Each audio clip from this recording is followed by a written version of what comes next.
Você às vezes pode se sentir sozinho, sem amigos. Tudo bem, eu entendo você, mas e se você pudesse encontrar pessoas com o mesmo gosto que você, dos mesmos interesses que você, pessoas para você conversar, um lugar feito especificamente para você encontrar amigos virtuais, ou quem sabe, reais. E não estou falando de Your Friend. Eu lhes apresento o Project Z. O Project Z é um app feito exclusivamente para você encontrar novas pessoas, amigos, melhores amigos ou até mesmo almas gêmeas. Tudo isso com um único clique e uma inteligência artificial que pode te conceder o que você procura. Quando você entrar no app Project Z, você precisa logicamente se registrar. Você pode utilizar tanto o Google quanto o Facebook, e-mail ou o próprio telefone. Depois disso, você utiliza o código VQuest para entrar no app. Isso é fundamental. Depois terminar de colocar os seus dados, como a sua data de nascimento, senha e então o seu cartão ProZ, que vai ser a sua identidade dentro do app, estará pronto. E então você estará pronto para utilizar o app. Você pode encontrar pessoas em comum, grupos onde você pode fazer postagens, conversar com pessoas através de bate-papos de texto ou voz, ou você mesmo pode criar o seu próprio grupo e convidar seus amigos no Project Z ou de outras plataformas.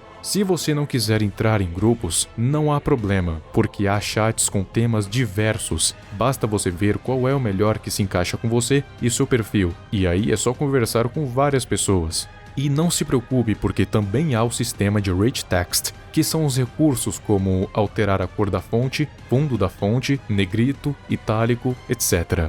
E na tela inicial você também pode encontrar postagens aleatórias de pessoas aleatórias. E quanto mais você procura, mais você acha.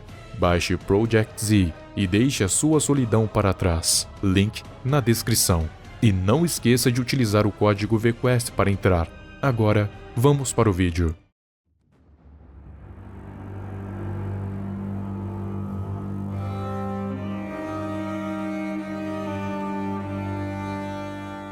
Olá, amante do terror. Já ouvimos falar das entidades cósmicas do multiverso SCP, mas quais exatamente habitam lá? É por isso que o vídeo de hoje vai lhes mostrar as entidades cósmicas citadas aqui no canal, para todos lembrarmos delas em um único vídeo. Começando por Yaldabaoth, o deus da carne, o irmão de Mak'ghain. Ele foi um dos fundadores da humanidade, ficando responsável pelos corpos, feitos obviamente de carne.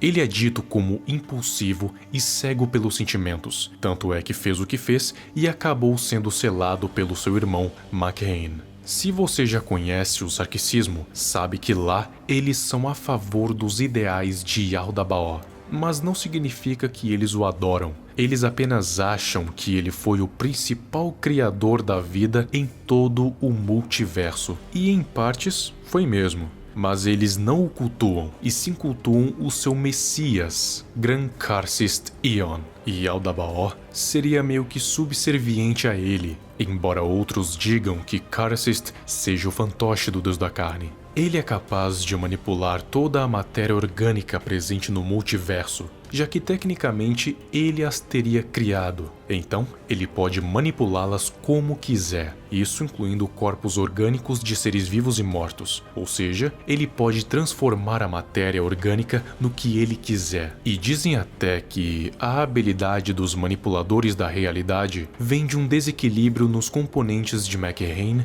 e Yaldabaoth, mas nada confirmado. Yaldabaoth pode transcender muitas realidades, pois, sendo o deus da carne, ele representa toda a matéria orgânica que existe pelo multiverso. Agora vamos para Mak'ghain, o deus das máquinas, irmão de Yaldabaoth. Ele, assim como seu irmão, também ajudou a fundar a humanidade, dando a ela o seu intelecto e a sua capacidade para evoluir e progredir. Mas foi justamente esse progresso que irritou Yaldabaoth, pois os humanos estavam cada vez mais se juntando a Mak'ghain, construindo máquinas e coisas que agradavam ao deus das máquinas, mas não ao da carne. Então Yaldabaoth tomado pela fúria, começou a destruir as criações da humanidade e tentar fazê-la retornar à Idade da Pedra, com um comportamento mais animalesco do jeito que ele queria que fosse, o que acabou causando uma guerra oculta entre os primeiros sarkicistas e macanitas, o que resultou no colapso da Idade do Bronze. Mac'Rhaen entrou em confronto com Yaldabaoth e venceu, se transformando em uma jaula de contenção e o selando para sempre, mas se despedaçando por inteiro no processo, e esses pedaços se transformaram em SCPs, que mais tarde seriam reunidos pela Igreja do Deus Quebrado, criando uma criatura de metal que transformava toda a matéria orgânica em metal, isso incluindo corpos. Mas a entidade foi destruída e fragmentada. Os poderes de Mac'Rhaen são uma incógnita, mas os que eu acho que ele tem é a capacidade de manipular toda a matéria inorgânica e a mente dos seres vivos abaixo de divindades do mesmo nível ou acima dele. Ele também teria a capacidade de manipular a informação, pois teria a ver com o progresso e raciocínio. E também pode transcender inúmeras realidades, já que ele representa tudo aquilo que é inorgânico. Agora vamos para outra entidade cósmica pouco conhecida, Rei Enforcado, o Senhor de Alagara. Ele era o antigo rei da cidade oculta de Alagara, dito como um rei cruel e tirano que causou a revolta dos seus súditos, que em um ato de revolução invadiram o palácio real, mataram e torturaram todos os nobres que lá existiam e deixaram o rei por último. Eles espancaram o rei e o levaram até um pico de um vale, onde lá o enforcaram e o enterraram em uma cova rasa. Mas o rei tinha uma forte ligação com a magia negra e na sua morte proclamou vários feitiços profanos que lhe permitiram colher a alma de inúmeras pessoas e jogar Alagara na desgraça. Assim, ele ressuscitou como a entidade cósmica que conhecemos como Rei Enforcado. Mas essa ressurreição não curou seu corpo, que ainda está debilitado por conta da tortura. Então, ele caminhou até o seu trono e se sentou, e lá permanece imóvel até hoje, tendo a ajuda do embaixador de Alagara, que funciona como uma extensão do seu próprio ser, tendo quase o mesmo poder que ele. Falando em poder, seus poderes são completamente desconhecidos, mas é dito como tendo o mesmo nível que Yaldabaoth e Mac'Rhaen. Então, ele não é fraco, nem um pouco. Mas mesmo sendo forte, ele ainda serve a um mestre, Rei Escarlate. SCP-2317-K, também conhecido como o Devorador de Mundos. É uma entidade cósmica primordial, devoradora de planetas inteiros, que no passado foi derrotado por povos antigos e poderosos, liderados por Quespé, que o aprisionaram em uma dimensão conhecida por nós como SCP-2317 Prime. Preso a 7 pilares com correntes feitas com os ossos de sua 7ª esposa, Jaspetar. Ele fica preso atrás de uma porta que dá para essa dimensão, e essa porta nunca pode ser aberta fora das condições de contenção. Seus poderes, assim como os do Rei Enforcado, são desconhecidos, mas são suficientes para ele devorar planetas inteiros ao redor do cosmos. Mas ao que tudo indica, ele é mais fraco do que os 3 anteriores, e bem mais fraco do que os que vêm a seguir.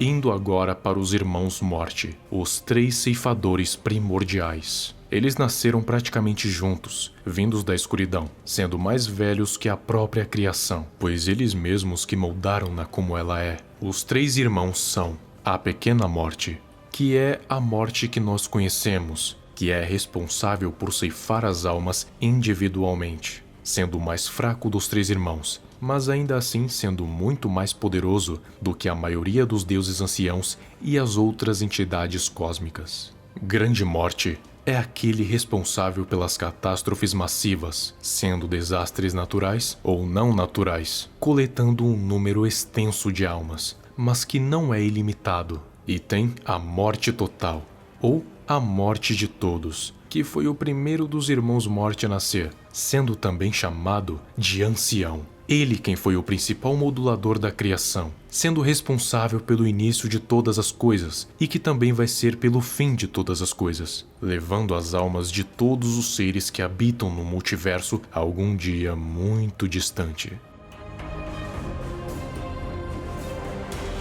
E a última entidade cósmica deste vídeo é ninguém menos, ninguém mais que o infame Rei Escarlate.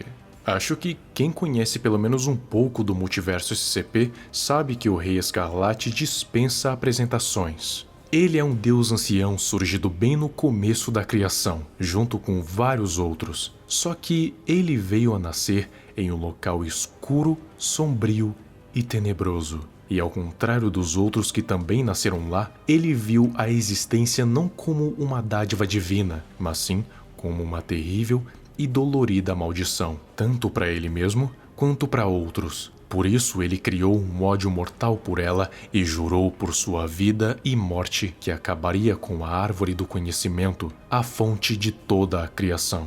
Só que ele não era tão forte a esse ponto. Então, como um sacrifício, segundo ele mesmo, acabou consumindo seus irmãos e irmãs em prol deste objetivo, se tornando uma divindade superior, criando o seu próprio exército e o seu próprio império maligno, desviando as almas e as torturando, logo depois as tornando seus servos. Foi apenas depois de fazer isso tudo e se tornar de fato o Rei Escarlate que ele declarou guerra contra toda a criação. E para provar que não estava de brincadeira e ao mesmo tempo ganhar mais poder, ele mesmo já destruiu inúmeras realidades, assim ganhando mais e mais poder para enfim conseguir se vingar da existência, destruindo sua fonte de vida, pois ela, assim como ele e todas as coisas, foi um completo e horrendo erro.